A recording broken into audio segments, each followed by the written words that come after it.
भारत बनाने वाले माननीय प्रधानमंत्री जी से हम सबका अनुरोध है कि कृपया हमें प्रेरणा दें, हमारा मार्गदर्शन करें।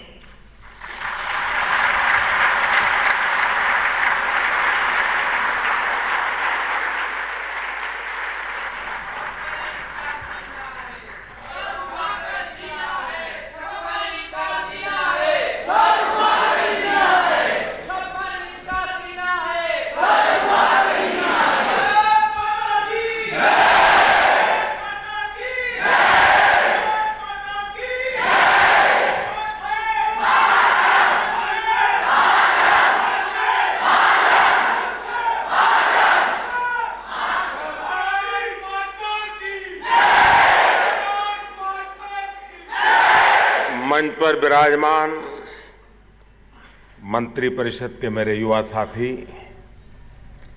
श्री राज्यवर्धन सिंह राठौड़ जी, अन्य महानुभाव और बड़ी संख्या में आए मेरा युवा साथियों,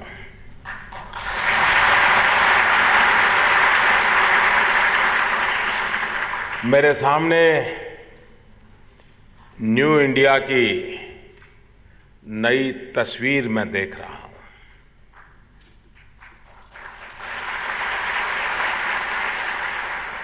देश के कोने कोने से भाषा भूषा की विविधता लिए रंग बिरंगी माला रूपी मां भारती के आप सभी मनकों का मैं अभिवादन करता हूं।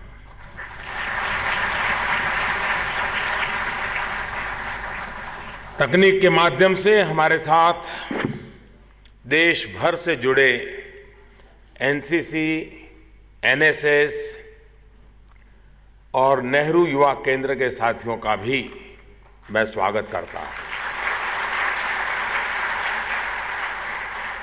साथियों, आप जैसे ऊर्जावान और जोश से भरे साथियों से मैं जब भी मिलता हूं, चर्चा करता हूं, तो आपकी ये ऊर्जा, आपका ये जोश मेरे भीतर भी मैं अनुभव करता हूं।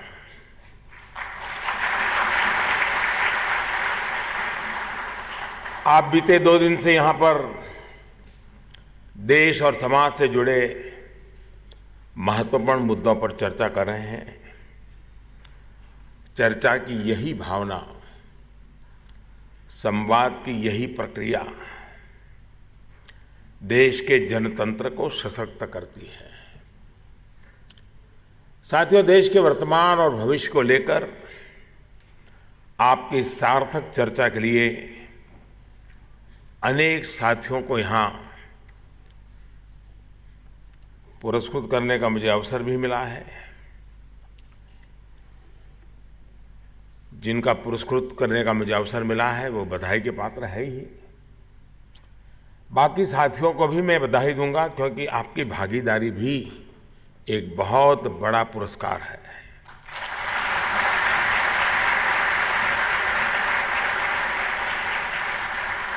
साथियों, इन विचारों को लोकतंत्र, देश और समाज के विमर्श से जोड़ने की हमेशा मेरी कोशिश रही है। नेशनल यूथ पार्लियामेंट इसी कोशिश का एक हिस्सा है। मैंने एक बार मन की बात कार्यक्रम के में बात करते समय इसी एक प्रकार की भावना को मैंने प्रकट किया था, और मुझे खुशी है कि इसको सफलता के साथ मूर्त रूप दिया गया है।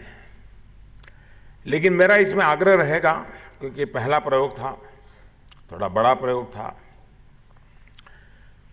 अगर अच्छा होगा कि आप लोग इस पूरे कार्यक्रम की रचना, उसमें क्या कमी रही और अच्छा कैसे हो सकता था, विषय अच्छे कौन से हो सकते थे, प्रादेशिक भाषाओं का महत्व कैसे मिल सकता था, अगर सुझाव, और मैं चाहूंगा कि डिपार्टमेंट इसके लिए कोई ऑनलाइन व्यवस्था करे और सभी पार्टिसिपेंट्स इस कार्यक्रम की रचना के संबंध में सुझाव देकर के अगर इसको और मजबूती देते हैं और नयापन, इनोवेटिव आइडियाज देते हैं, तो ये अपने आप में एक इंस्टीट्यूशन बन जाएगा। और भविष्य में भी जो पार्लियामेंट जाना चाहता है वो पहले सोचेगा कि इस पार्लियामेंट से गुजरे।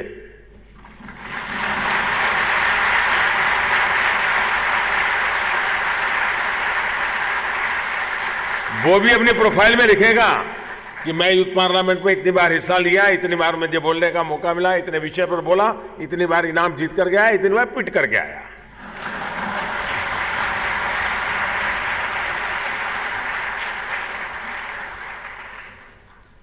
तो एक तो मेरा आग्रह है कि क्योंकि इसको हम एक, और वैसे भी जो लोग अब मुझे, क्योंकि आप लोग अगर इस प्रकार की स्पर्धा में भाग ले रहे हैं, इसका मतलब कि आप अपने सिलेबस के बाहर भी कुछ पढ़ते हैं, सिलेबस के बाहर कुछ सोचते हैं। जो सिलेबस में बंधे हुए हैं वो तो यहां नहीं आते हैं, वो वहीं टिके रहते हैं।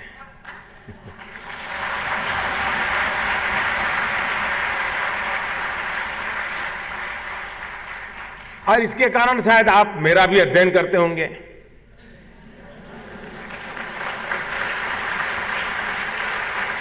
और मुझे भरोसा है कि आप वो चीज नहीं लेते होंगे जो आपको परोसी जाती होगी, आप ढूंढ करके निकालते होंगे कि सही क्या है।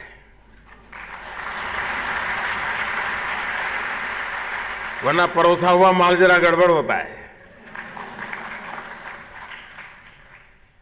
आपने देखा होगा कि मैं स्वभाव से टोकनिज्म में मेरा विश्वास ही नहीं है।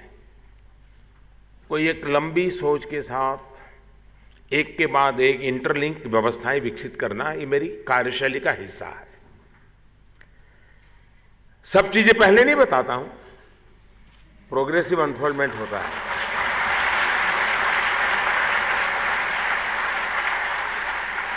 धीरे धीरे खोलता हूं। मेरे मन में एक बहुत बड़ा सपना है, उसी का एक छोटा सा हिस्सा यहां शुरू हो रहा है। और इसको अगर आप और आपकी भागीदारी से अगर ये व्यवस्था विकसित होती है, और मैं तो चाहूंगा कि हो सके इतना जल्दी इसको सरकार से बाहर निकाल दिया जाए। या तो इसको सरकार से बाहर निकाल दे या इसमें से सरकार को बाहर निकाल दे।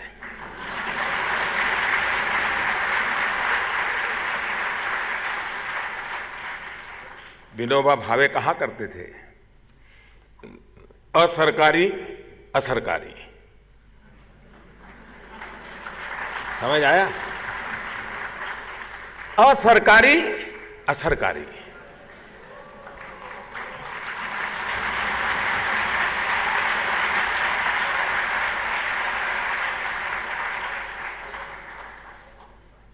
इसका रूप क्या हो सकता है? अगर मान लीजिए पूरे देश में सरकार कैटलिक एजेंट हो, सरकार उद्दीपक का काम करे, सरकार बाउंड्री तय करे, ये सब करे, इंफ्रास्ट्रक्चर प्रोवाइड करे, लेकिन पूरा इनिशिएटिव हर डिस्ट्रिक्ट में इस प्रकार के एनसीसी, एनएसएस, नेहरू युवा केंद्र, ये सब मिल करके, यूनिवर्सिटी के जो चुनाव जीत करके आए हुए लीडर्स हैं, ये सब मिल करके ये लगातार डिस्ट्रिक्ट में साल में 3-3, 4-4 विषयों पर बड़ी व्यापक डिबेट करें और एक माहौल बने। मैंने ये डिबेट है ना, फिर बड़े बड़े स्टेडियम में करनी पड़े डिबेट, 25-50 हजार लोग सुनने आ जाए और देखें हमारे बच्चे क्या बोल रहे हैं, क्या सोच रहे हैं। ये हो सकता है कि नहीं हो सकता है? लेकिन आप कहेंगे करेंगे कौन? और इसलिए क्या हम इसको उस दिशा में ले जा सकते हैं क्या, ताकि ये व्यवस्था ज्यादा विकसित हो, उसका लाभ मिले। दूसरा, वक्तृत्व ये सिर्फ शब्दों का श्रृंगार नहीं होता है, वाणी का आरोह अवरोह नहीं होता है।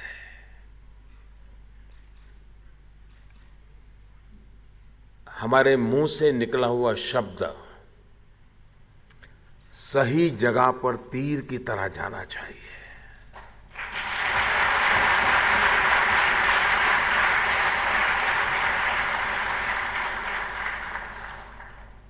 हमारी वाणी इंप्रेसिव हो या ना हो, इंस्पायरिंग जरूर होनी चाहिए।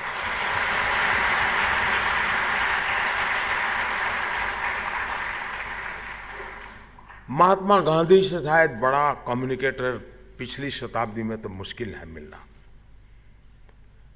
वो कोई वक्तृत्व शैली के धनी नहीं थे और नहीं कि उनके पहनावों में कोई इंप्रेशन करने का कोई प्रयास था, नहीं उनके शरीर की रचना में भी कुछ ऐसी चीज थी। आप कल्पना कर सकते हैं ना, ऑरेटरी है, न उस प्रकार का प्रभावशाली व्यक्तित्व है, लेकिन वो कौन सी तपस्या होगी कि उनका एक शब्द, और उस जमाने में व्हाट्सएप नहीं था, दुनिया के कोने कोने में पहुंच जाता था। ये जो कम्युनिकेशन है, oratory that one thing, communication are different thing. उस कम्युनिकेशन स्किल को हम कैसे डेवलप करें, और अगर हमारे देश में गांव में, शहर में, कस्बों में अगर ऐसी युवा पीढ़ी तैयार होती है जो समाज के मुद्दों पर सही तरीके से सोच करके समाज को अपनी बात बताते हैं, तो समाज का मन बनाने में बहुत बड़ा रोल कर सकते हैं जी। और इसलिए ये अपने आप में ये प्रयोग ग्रासरूट लेवल पर एक सशक्त संरचना खड़ी करने की दिशा में हमारा नम्र प्रयास है।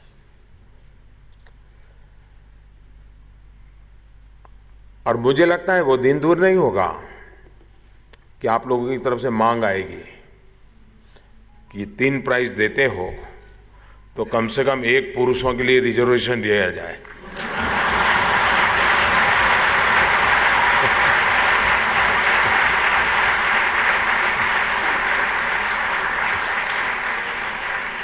इन बेटियों को लाख लाख बधाई।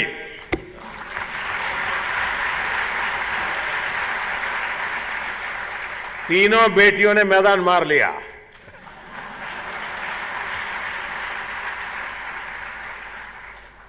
आपने देश से जुड़े हुए कई विषयों पर चर्चा की है यहाँ 2 दिन में। स्वच्छता का विषय हो, समावेशी समाज हो, फाइनेंशियल इंक्लूजन हो, किसानों की आय की बात हो, एनवायरनमेंट हो, खेल हो, ऐसे कई विषयों पर आप लोगों ने अपने अपने इस चर्चा के अंदर विचार रखे हैं। इस कार्यक्रम में कुछ ऐसे सुझाव आए हैं जिनको विस्तार देकर देश में चल रही अनेक योजनाओं को और मजबूत किया जा सकता है। और इसके लिए मेरा एक दूसरा सुझाव डिपार्टमेंट को है कि जिन लोगों ने इसमें हिस्सा लिया है उनसे उनकी स्पीच राइटिंग में मांगी जाए, ऑनलाइन वो करें, और उसमें उनको भी कहा जाए कि आपने जो बोला था, जो लिखा है, उसमें से एक उत्तम वाक्य इसमें से ढूंढ करके आप निकालो, खुद ही अपना एग्जामिनर, और ऑनलाइन बुकलेट प्रसिद्ध की जाए कि इस विषय पर देश में 400 बच्चे बोले, इस प्रकार की बातें बोली, और 4 से महत्वपूर्ण वाक्य इनके ये थे। अगर ऑनलाइन बुक निकले तो ये लोग भी तो उस बुक को देखेंगे और 400 को पढ़ेंगे, सुनेंगे। यानी ये ऑटो पायलट व्यवस्था हो जाएगी। अब मुझे बताइए, सर करने में सरकार की जरूरत पड़ेगी क्या? बिना सरकार हो जाएगा कि नहीं हो जाएगा? वो इंफ्रास्ट्रक्चर प्रोवाइड करेंगे। और हर राज्य के जो टॉप 3 है उनका ऑनलाइन वीडियो भी उसमें उपलब्ध हो, ताकि किसी को उनकी स्पीच को देखना है, सुनना है तो देख सके। एक ऐसी व्यवस्था विकसित की जाए जो अपने आप में यूथ का आकर्षण बने। और हो सकता है फिर आप जब पार्लियामेंट का एजेंडा निकले तो आप भी अपने इलाके के एमपी को मेल कर सकते हो कि देखिए इस विषय पे इन बच्चों ने कहा है, अगर आपको काम आता है तो ले लो।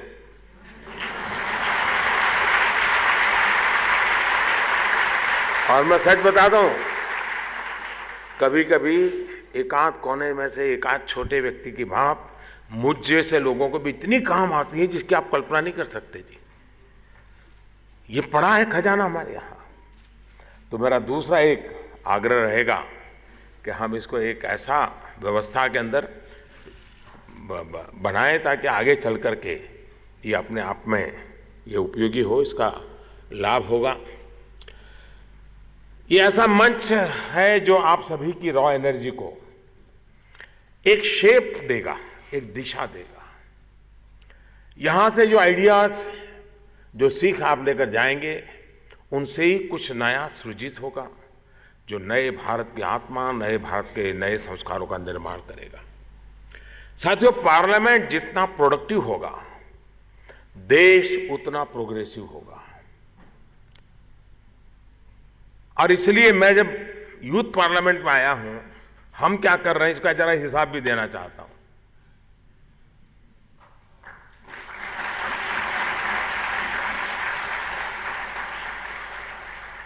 और देश को पता होना चाहिए जिन एमपीज को आप जिता करके भेजते वो कर क्या रहा है, पार्लियामेंट क्या कर रही है, पूछना तो नौजवानों ने पूछना चाहिए।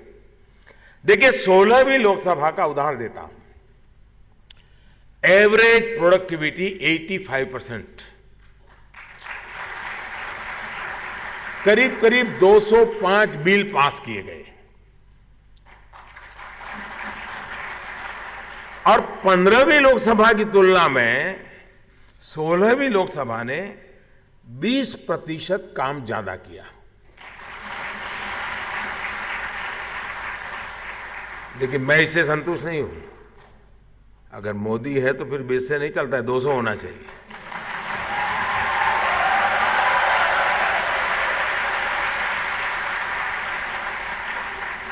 अब ये लोकसभा देश की जनता ने 30 साल के बाद एक पूर्ण बहुमत वाली सरकार चुन करके भेजा। उसका नतीजा है कि ये 20% भी प्रोडक्टिविटी बढ़ा पाए। देश के टैक्स पेयर के पैसों का सही उपयोग हुआ और समय रहते हुए देश के लिए जरूरी वहां नीति निर्धारण हुआ। लेकिन राज्यसभा में क्या हुआ?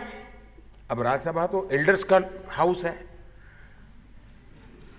तपस्वी, तेजस्वी, वयोवृद्ध, तपोवृद्ध,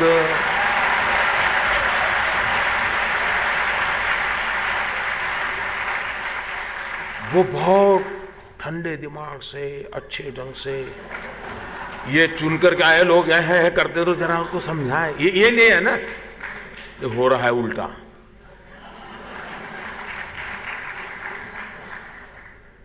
राज्यसभा का परफॉर्मेंस अभी जो लास्ट सत्र गया सिर्फ 8%, 8%। अगर प्रोडक्टिविटी 8% यानी कितनी बड़ी चिंता का विषय है। आप एक काम करिए, अपने यहां जाकर के डिस्ट्रिक्ट में या 2-4 डिस्ट्रिक्ट मिलाकर के राज्य का एक बड़ा सा युवा इवेंट कीजिए और आपके राज्य से जो राज्यसभा में गए हैं, क्योंकि उनकी जिम्मेवारी है आपके राज्य के हितों को लेकर के राज्यसभा में अपनी भूमिका अदा करना उनका दायित्व है। उनको बुलाइए, चीफ गेस्ट के रूप में बुलाइए, बढ़िया माला वाला पहनाइए,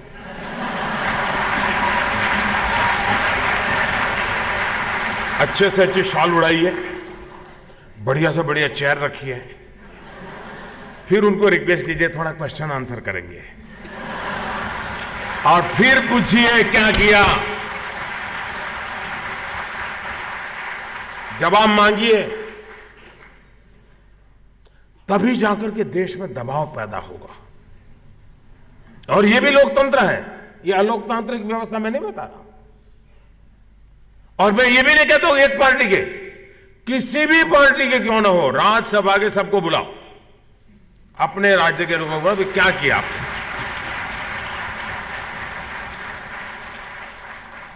यानी देखिए, एक में से कैसी दूसरी शक्ति तैयार होगी।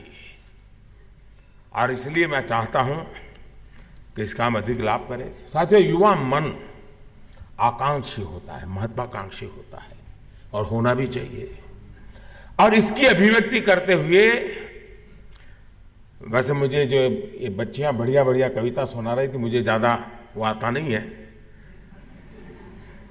लेकिन कभी हमने पढ़ा था तो ऐसे टूटा फूटा जो याद रहता है। और किसी शायर ने कहा था कि उसे गुमा है कि मेरी उड़ान कुछ कम है।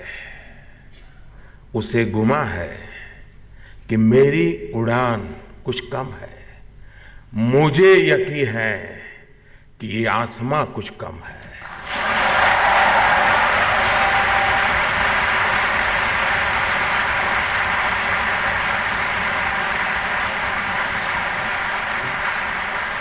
और इसलिए मैं हमेशा कहता हूं कि युवा सपनों को, आकांक्षाओं को रोकना नहीं चाहिए, उन्हें उन्मुक्त गगन में उड़ने देना चाहिए, क्योंकि युवा नए आइडिया से, फ्रेशनेस से वो भरा हुआ होता है, ऊर्जा होती है, तेजस्विता होती है, शार्पनेस होती है, उस पर अतीत का बोझ नहीं होता। ऐसे में चुनौतियों और समस्याओं से निपटने में वो अधिक सक्षम होता है। साथियों, देश की, समाज की समस्याओं को सुलझाने के लिए आपकी जो अप्रोच है वो न्यू इंडिया को और मजबूत करने वाली है। जैसे आज का समय तेजी से बदल रहा है, वैसे ही आज की जनरेशन भी पहले की अपेक्षा कई गुना तेजी से सोचती है, काम कर रही है। ये तो आपने भी अनुभव किया होगा। आपके ही परिवार में 3 साल 4 साल का भतीजा होगा तो उसका जो दिमाग चलता होगा, आप सोचते होगे मैं तो इतना छोटा था, मुझे समझ नहीं आता था, इसको सब समझ आता है। यानी आप में और आपके भतीजे में ज्यादा अंतर नहीं है, लेकिन फिर भी आप अंतर महसूस करते हैं, बदलाव है। कुछ लोग कहते हैं कि आज का नौजवान सवाल बहुत पूछता है। घर में भी आपको परेशानी रहती हुए थे, चुप बैठ, जा पढ़ाई कर, ऐसा ही होता होगा। और कुछ लोग ये भी कहते हैं कि आज के युवा में धैर्य नहीं है, पेशेंस नहीं है, बड़ी हड़बड़ी में है। कुछ लोग ये कहते हैं कि आज का युवा मोनोटोनस वर्क नहीं चाहता, उसको हर बार नया चाहिए, हर चीज में नयापन चाहिए। और कुछ लोग भी बोले, लेकिन मैं मानता हूं कि ये सारी बातें लोग कुछ भी कहे, युवा है तो ये सब जरूरी है, ये इंग्रेडिएंट्स है युवा के।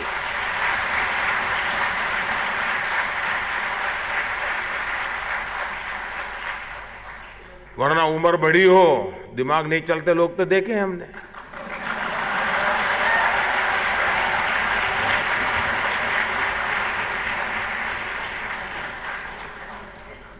और यही बातें तो आपको इनोवेटिव बनाती है, नए नए आइडिया लाती है। आज का युवा मल्टीटास्किंग के लिए पहले से ही तैयार है और इसलिए कई काम एक साथ करता है। वो एम्बिशन से भरा हुआ है क्योंकि वो बहुत तेजी से आगे बढ़ना चाहता है, और यही तो न्यू इंडिया का आधार है। साथियों, हमारी सरकार ने देश के युवाओं को सपनों को साकार करने के लिए युवाओं में आत्मविश्वास बढ़ाने के हर संभव प्रयास किया है। हमारा यह स्पष्ट मानना है कि युवाओं को अवसर मिलने चाहिए, अवसरों को समानता मिलनी चाहिए। सामर्थ्य तो उसमें भरपूर है ही। यही कारण है कि शिक्षा और सरकारी सेवाओं में सामान्य वर्ग के गरीब युवा साथियों के लिए 10% आरक्षण का ऐतिहासिक फैसला हमारी सरकार ने किया।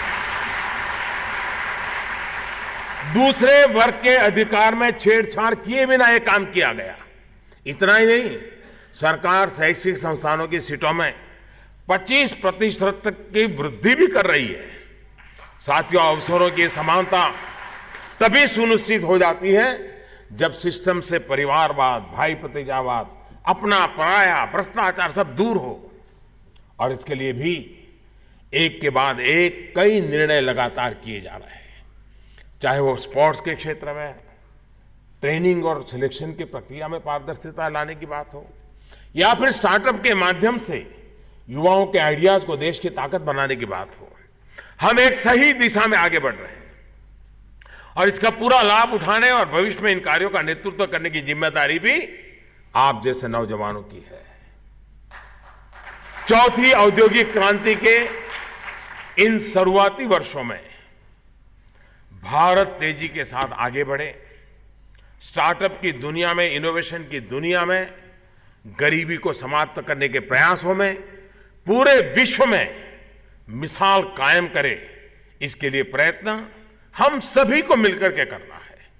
याद रखिए, मैं जिस पीढ़ी से रहा हूं, आप जिस पीढ़ी से हैं, हम वो लोग हैं जिन्हें स्वतंत्रता के लिए मर मिटने का मौका नहीं मिला, लड़ने का मौका नहीं मिला, लेकिन हम वो लोग हैं जिन्हें देश के लिए जीने का अवसर मिला है।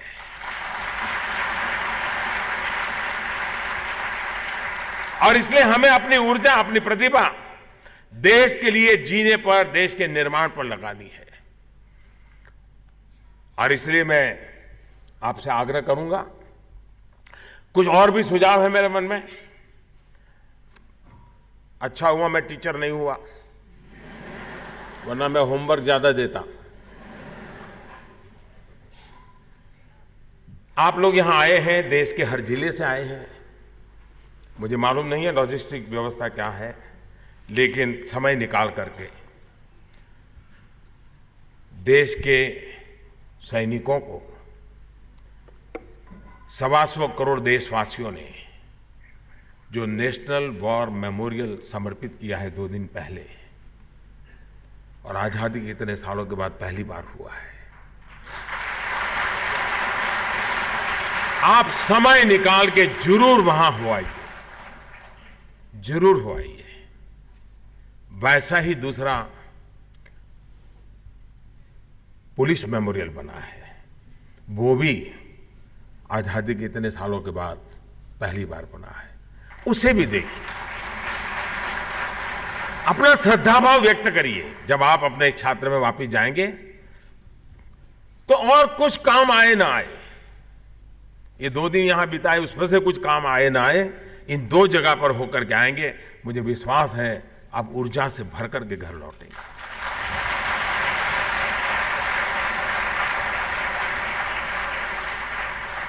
प्रेरणा से भरते हुए आप लौटेंगे, मेरा विश्वास है। और इसलिए साथियों, मैं आपका, मुझे बताया गया कि शायद कुछ सवाल जवाब भी होने वाला है आपके साथ, तो ज़्यादा समय मुझे लेना नहीं चाहिए। लेकिन मैं एक द्वारिका प्रसाद द्विवेदी जी, उन्होंने जो 2 पंक्तियां कही थी, वो भी मैं आपको कहते कि अपनी बात समाप्त करूंगा, और उसी में आपके लिए संदेश है। मेरा पूरा भाषण याद नहीं रखोगे तो चलेगा। इतने ऊंचे उठो कि, इतने ऊंचे उठो कि जितना उठा गगन है, इतने ऊंचे उठो कि जितना उठा गगन है, इतने मौलिक बनो कि जितना स्वयं सृजन है। दोस्तों, मेरी इन सारे सपनों के लिए आपको शुभकामनाएं हैं। और मुझे बताया गया कुछ लोग पूछने वाले हैं। माननीय, पूरे देश भर से युवा यहाँ पर आए हुए हैं और बहुत सारे सवाल हमारे पास इनकी तरफ से आए भी हुए हैं। इनमें से माननीय कुछ सवाल हम ले रहे हैं। यहाँ पर दिल्ली से शशांक गुप्ता हैं जो कुछ पूछना चाह रहे हैं। शशांक, खड़े हो जाएं। नमस्कार माननीय प्रधानमंत्री जी, मेरा नाम शशांक गुप्ता है, मैं दिल्ली का निवासी हूं। प्रधानमंत्री जी, मुझे और मेरे युवाओं को ये जानकर बहुत ज्यादा गौरव फील होता है कि हमारे देश की ताकत की तारीफ पूरी विश्व कर रहा है। इसी संदर्भ में मैं आपसे एक प्रश्न पूछना चाह रहा हूं कि हमारे देश हर एक सेक्टर के अंदर काफी सारी योजनाएं हैं, जैसे एजुकेशन के अंदर हमारे पास स्किल इंडिया है, प्रधानमंत्री कौशल विकास योजना है, हमारे पास डिजिटल इंडिया है, मेक इन इंडिया है, हमारे पास इवन रिसर्च के लिए prime minister research fellowship scheme है, इवन हमें डिप्लोमेसी सीखने के लिए स्टूडेंट एंगेजमेंट एमईए प्रोग्राम है। इसी विषय में सर मैं ये जानना चाहता हूं कि इन सभी का हमें कैसे हर एक जिले में, हर एक नॉर्थ ईस्ट से लेकर गुजरात तक, जम्मू कश्मीर से लेकर तमिलनाडु तक, हर एक युवाओं को कैसे इसका लाभ मिलेगा, कैसे उस चीज को वो प्राप्त कर सकते हैं, यही मेरा क्वेश्चन है। धन्यवाद।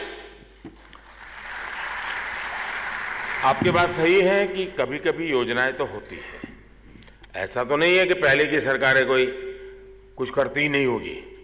योजनाएं तो उन्होंने भी बनाई होगी। कुछ योजनाएं आइडिया तक सीमित रहती होगी, कुछ योजनाएं कागज पे जाती होगी, कुछ योजनाएं फाइल के आगे निकलती होगी और फिर समय उसी में बीत जाता होगा। हकीकत में अगर हम लास्ट माइल डिलीवरी करते हैं, एजुकेशन करते हैं, तब योजनाओं का लाभ है। अब आपको मालूम है कि देश ने बैंकों का राष्ट्रीयकरण किया था। जब आप लोग पैदा भी नहीं हुए थे तब हुआ था, और इसलिए किया गया था कि बैंकों में गरीबों का हक मिलना चाहिए। उस समय हमारे देश में फैशन थी गरीबों के नाम पर खेल खेलने की। अब बैंकों का राष्ट्रीयकरण होकर के 40-45 साल हो गए, लेकिन देश के गरीबों का बैंक अकाउंट खुला नहीं। अब कोई बैंक ने बैंक अकाउंट नहीं खोलना, ये तो कहा नहीं था, लेकिन लास्ट माइल डिलीवरी पर किसी ने ध्यान नहीं दिया। हमने ध्यान दिया और देश के हर व्यक्ति का बैंक खाता होना चाहिए, ये हमने तय किया। और शुरू में हमारी थोड़ा बैंक वालों से थोड़ी परेशानी भी रही। हमने ये कहा कि 0 अमाउंट से बैंक खाता खोलना है। कोई बैंक वाला क्यों शुरू होगा भाई 0 अमाउंट से? कठिन काम होता है, ये करना पड़ता है। और 0 बैलेंस से बैंक अकाउंट खोले गए। और आप देखिए हमारे देश के गरीबों की अमीरी देखिए। अमीरों की गरीबी तो बहुत देखी है, लोग भाग जाते हैं।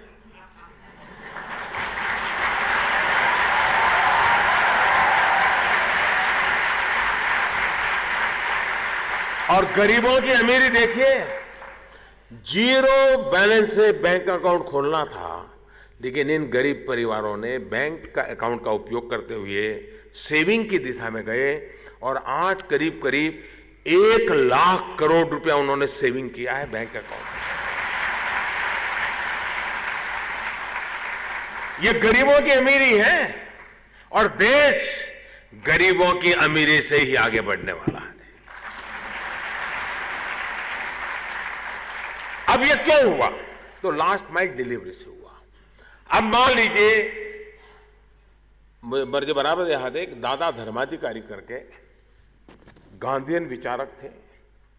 कभी आपको भी मौका मिले तो दादा धर्माधिकारी जी की किताबें पढ़ने जैसी छोटी छोटी चीजें लिखते थे वो। आचार्य विनोबा जी के प्रभाव में रहे थे। उन्होंने एक जगह पे लिखा है कि मेरे बोले परिचित परिवार के किसी ने भेजा कि भाई बच्चा बड़ा हो गया है, अब तो ग्रेजुएट भी हो गया है, लेकिन कहीं रोजी रोटी नहीं मिलती है, कुछ व्यवस्था कीजिए। तो मेरे पास बोले आया, तो मैंने उसको पूछा तुझे क्या आता है? तो उसने कहा मैं ग्रेजुएट हूं। हाँ बोले ग्रेजुएट हो, लेकिन आता क्या है तुझे? नहीं बोले मैं ग्रेजुएट हूं। हाँ भाई ग्रेजुएट हो, लेकिन तुझे आता क्या है? कहना मैं ग्रेजुएट हूं, मैं 3 साल कॉलेज रह के आया हूं। अरे उन्होंने कहा भाई तुम्हें ड्राइविंग आता है क्या? तो बोले नहीं आता है। खाना पकाना आता है क्या? बोले नहीं आता है। टाइपिंग करना आता है? बोले नहीं आता है। तो तुझे आता क्या है? दादा धर्माधिकारी ने बड़े सटीक तरीके से इस बात का वर्णन किया है। हमारा जो कौशल विकास का प्रयास है उसके पीछे है कि परमात्मा ने हमें हाथ दिया है, हुनर की जरूरत होती है, स्किल की जरूरत होती है। और जो स्किल डेवलपमेंट मिशन है उसकी एक ताकत है कि इंसान कभी भूखा नहीं मर सकता जी, वो अपने पैरों पर खड़ा हो सकता है, आत्मविश्वास उसका बढ़ जाता है। तो हम देश भर में इस नेटवर्क को खड़ा कर रहे हैं। अब आपने देखा होगा कि स्टार्टअप्स, पहला एक जमाना था कि बड़े बाबू के बेटों को मिलो तो वो कहेगा कि मैं भी बाबू बनना चाहता हूं। आजकल मैं देखता हूं मेरे जो अफसर हैं उनको पूछता हूं कि बेटा क्या करता है? बोले साहब वो तो सरकार में आना नहीं चाहता, वो तो स्टार्टअप करना चाहता है। यानी स्टार्टअप एक इनोवेशन, कुछ नया करना। और सरकार ने मुद्रा योजना बनाई है। इस मुद्रा योजना से बिना बैंक गारंटी देश का कोई भी व्यक्ति बैंक से पैसा ले सकता है जी। और इस सरकार ने लाखों करोड़ों रुपया ऐसे नौजवानों पे भरोसा करके दिया है, और 4 करोड़ लोग ऐसे हैं जो पहली बार बैंक से पैसा लिया है। उन्होंने अपने पैरों पर खड़ा करना होना तय कर लिया और खुद तो हो गया, साथ में 1-2 लोगों को और रोजगार दे रहा है। कहने का तात्पर्य यह है कि ये जो हम योजनाएं बना रहे हैं, लास्ट माइल डिलीवरी पर बल देकर के कर रहे हैं, और मुझे विश्वास है कि इन योजनाओं की तरफ अब आप कॉमन सर्विस सेंटर में जाएंगे, जो करीब देश में 2.5 लाख गांवों में है। वहां पर सरकार की 400 से ज्यादा योजनाओं का लाभ आप ऑनलाइन जानकारी लेकर के उसका फायदा उठा सकते हैं। आप नौजवान भी अपने इलाके में बता सकते हैं कि देखो भाई, कॉमन सर्विस सेंटर में एप्लीकेशन फॉर्म है, कहां जाना क्या जाना, ये सारा गाइडेंस है और डिजिटली अवेलेबल है। उसको हमने समझा दिया तो उसको पहुंच सकता है।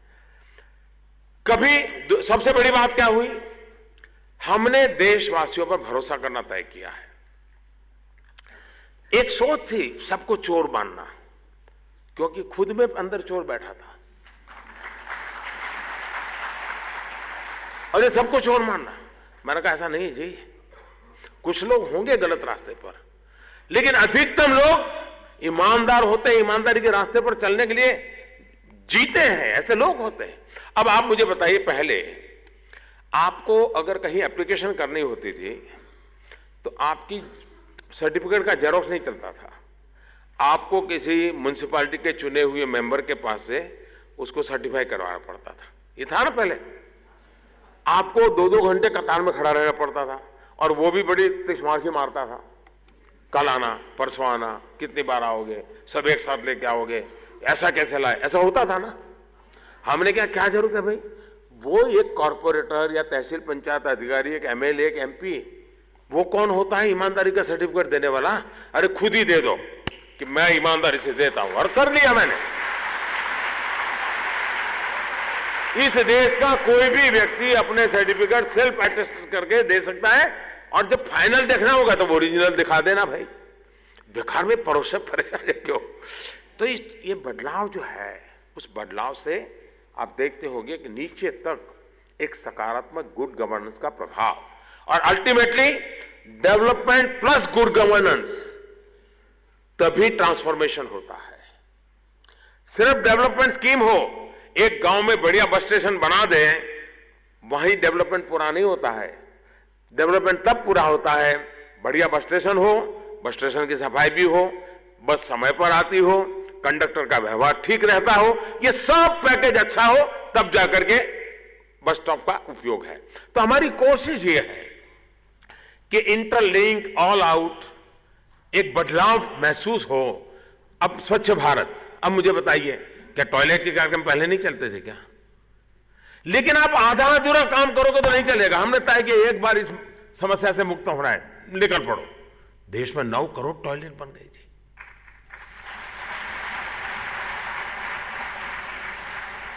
हमारे देश में बच्चियां स्कूल इसलिए छोड़ देती थी क्योंकि 3 साल, 4 साल, 5 साल की होते होते महसूस कर रही थी कि बच्चियों के लिए अलग टॉयलेट नहीं है, और उसी एक मानसिक बोझ के कारण बच्ची 5-6 साल की पढ़ाई के बाद, 5वीं कक्षा के बाद निकल छोड़ देती थी। मैंने कहा भाई, कम से कम स्कूल में बच्चियों के लिए अलग टॉयलेट तो बनाओ। अब कोई कह सकता है, अरे भारत के प्रधानमंत्री का ये काम है क्या टॉयलेट बनाना? उसको तो बड़ी बड़ी बातें करनी चाहिए। बड़ी बातें करने वाले 13 चले गए मेरे पहले।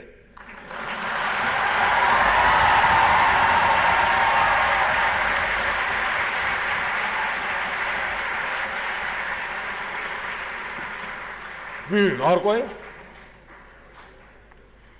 माननीय, महाराष्ट्र अमरावती से यहाँ पर आई हुई हैं आकांक्षा असनारे, इनकी भी कुछ उत्सुकता है जानने की। आकांक्षा। सर्वप्रथम सुप्रभात माननीय प्रधानमंत्री जी, मैं आकांक्षा हूँ महाराष्ट्र से। मेरा प्रश्न पूछने की अनुमति चाहूँगी आपसे। मेरा प्रश्न ये है कि युवाओं ने जो अनुभव किया है, पिछले 4.5 वर्षों में युवाओं की स्थितियाँ काफ़ी बेहतर हो चुकी है। अब हम पर भरोसा भी किया जा रहा है। तो आपसे मेरा प्रश्न ये है कि आपने इन स्थितियों को कैसे बदला?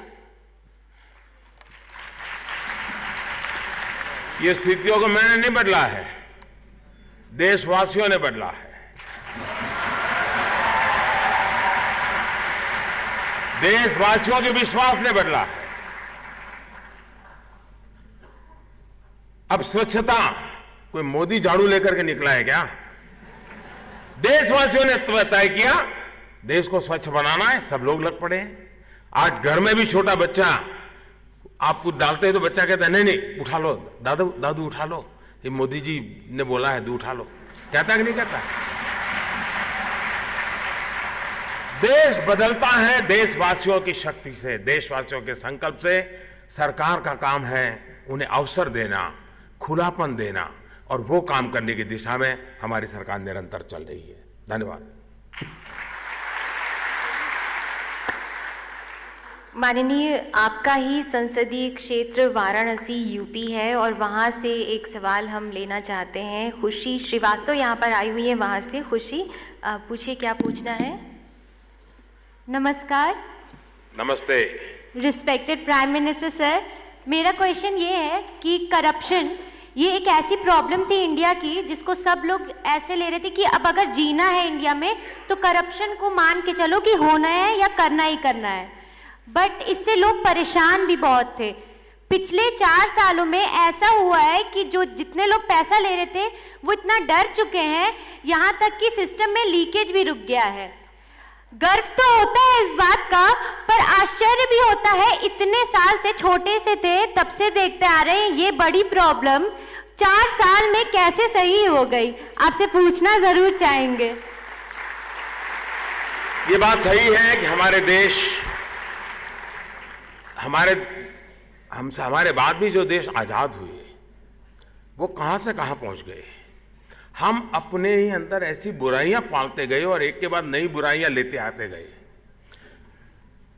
जैसे शरीर में एक बार डायबिटीज आता है ना, तो सारी बीमारियों को वो निमंत्रित करता है, वो राज रोग बोला जाता है। डायबिटीज अपने आप में बुरा दिखता नहीं है, पता नहीं चलता है, लेकिन एक बार डायबिटीज हुआ तो सारी बीमारियां। ये करप्शन एक ऐसी दिमक है जो सारी बीमारियों को ले आती थी। जब तक आप करप्शन रूपी दिमक से देश को मुक्त नहीं करते हैं, तब तक आप और बीमारियों से भी मुक्त नहीं हो सकते हैं। और इसलिए काम थोड़ा कठिन है और हर कोई ये काम कर नहीं सकता है जी। जिसको खुद को कुछ लेना देना नहीं है, जिसको अपने लिए कुछ करना नहीं है, वो जरूर इस काम को कर सकता है। और इस देश में ऐसे करोड़ों लोग हैं जो नियम और कानून से जीना चाहते हैं। हमने उन्हीं को प्रोत्साहित किया, उसी का परिणाम है। अब आप देखिए, हमारे देश के युवा तय कर लें कि हम कहीं पर भी शॉपिंग के लिए जाएंगे तो हम डिजिटल पेमेंट करेंगे, मोबाइल ऐप से ही पैसे देंगे। मुझे बताइए साहब, अकाउंट से चलना शुरू हो जाएगा नहीं जाएगा? कोई गलत लेगा तो पकड़ा जाएगा नहीं पकड़ा जाएगा? अगर वो व्यवस्था ठीक हो गई तो कुछ भी बुरा होगा क्या? यानी हम भी अगर कंट्रीब्यूट करना शुरू करें, और आज हुआ है, आप पहले की तुलना में डबल संख्या, 70 साल में इनकम टैक्स देने वालों की संख्या डबल हो गई। ये ईमानदारी का रास्ता नहीं हुआ है तो क्या है? तो ये संभव है और आप लोगों के साथ सहयोग से जरूर संभव होगा। माननीय, साउथ से भी हम एक सवाल लेना चाहते हैं। कर्नाटका के तुमकुर से आए श्री रक्षित यहाँ पर मौजूद हैं, कुछ आपसे पूछना चाह रहे हैं। प्रधानमंत्री जी, पहले से प्रणाम कर रहा हूँ। मैं एक वचन समर्पित कर रहा हूँ आपके लिए। आचार्य है स्वर्ग, अनाचार्य है नर्क। मतलब ही आचार तो स्वर्ग कर रहे हैं, अनाचार तो स्वर्ग नहीं जा रहा है। इसलिए ये साल आप साबित कर दिया पूरे विश्व को।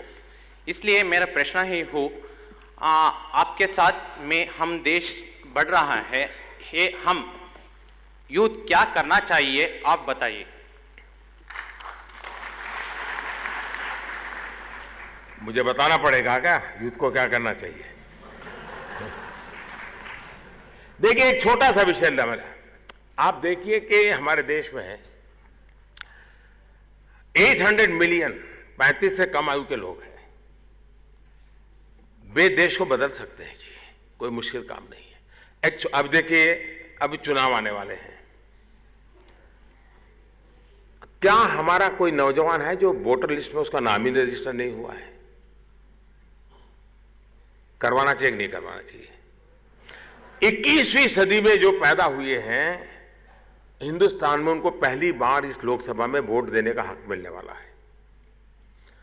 और जैसे घर में बच्चा पहली बार जब स्कूल जाता है तो परिवार में बड़ा उत्सव होता है, बड़ा विदाई समारोह होती है, सब लोग जाते हैं, मिठाई बांटते हैं, गरीब से गरीब भी टीका विका करके जाते हैं। मेरा मत है जो पहली बार मतदाता बनता है ना, उसका उत्सव मनाना चाहिए। युवकों ने सब दूर भाई हम पहली बार मतदाता बन रहे हैं, बड़े समारोह करने चाहिए, क्योंकि वो देश के एक निर्णायक पोजीशन पे आ गया है, वो देश का फैसला करने का हकदार बन गया है। अगर हम ऐसे कुछ चीजों को करें, डिजिटल इंडिया, हम चारों तरफ लोगों को प्रेरित करें कि भाई हम कैश करेंसी से बाहर निकल करके डिजिटल करेंसी के द्वारा पेमेंट करने की आदत डालें, बहुत काम हो सकता है।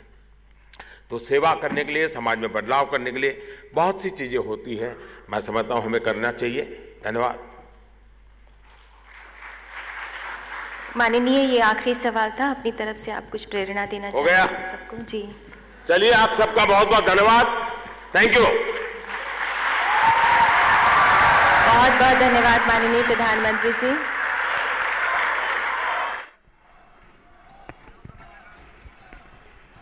आप देख रहे थे नेशनल यूथ पार्लियामेंट फेस्टिवल 2019 का सीधा प्रसारण विज्ञान भवन नई दिल्ली से। With our Honorable Prime Minister Shri Narendra Modi's vision that democracy is a festival. It's a festival of creating our own future, and youth are at the very center of creating India's future.